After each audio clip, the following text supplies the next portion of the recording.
दूसरी हमारी ये भी राजस्थान सरकार से मांग है कि आरपीएस चेक का स्ट्रक्चर और फंक्शनल रिफॉर्म्स होना चाहिए। ये इनकी जायज मांग है।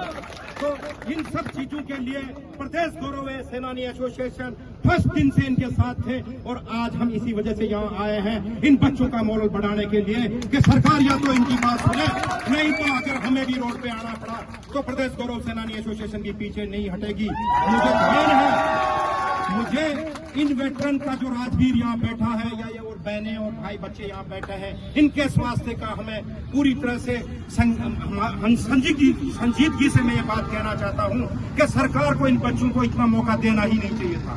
इनकी बात को तो जायज वे में अब तक मान लेना चाहिए था। और ये अपने संवैधानिक हक की बात कर रहे हैं।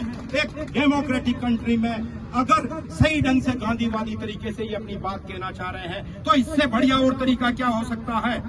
ये बच्चे नहीं चाहते कि ये यहाँ बैठे और ये वेटरन्स तो बिल्कुल ही नहीं चाहते। इनका काम तो सेना बॉर्डर पे गोली चलाने का और देश की रक्षा करने का है। यह इनका दुर्भाग्य और मजबूरी कहेंगे कि एक तरफ आप ऑपरेशन सिंदूर का देश में सैनिकों का गुणगान कर रहे हैं और इनकी साधारण सी बात भी आप नहीं सुना रहे हैं। तो प्रदेश गौरव सेनानी एसोसिएशन का इनको पूर्ण रूप से समर्थन है। सरकार इनकी बात को जल्दी से जल्दी संज्ञान में ले और इस एग्जाम को स्थगित कर दिया जाए। इनको इतना टाइम तो दिया जाए। राजस्थान के सारे आरपीएस के अब तक के आरएस के एग्जाम है, उनको उठाकर देख लीजिए, इतना कम टाइम इनको नहीं मिला है।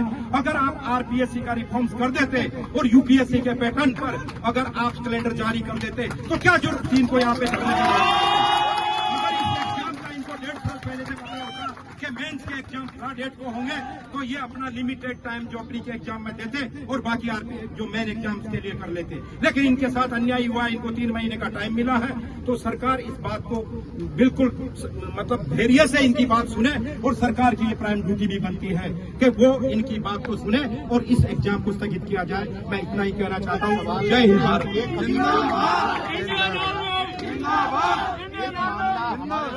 ऐसा आया, राजस्थान यूनिवर्सिटी के कुछ लोग आते हैं और इन स्टूडेंटों को डराने और धमकाने का काम किया गया और एक नोटिस चस्पा किया गया जिसमें 1 घंटे की चेतावनी इनको यहाँ से हटाने की दी गई। उस पर क्या कहोगे? ये तो सरकार का बिल्कुल ही दादागिरी वाला रवैया है। ये यहाँ शांतिपूर्ण ढंग से बैठे हुए हैं। ये इनका संवैधानिक हक है।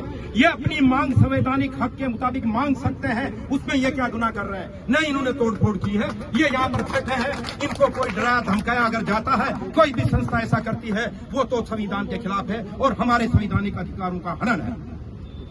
Thank you. आप देख सकते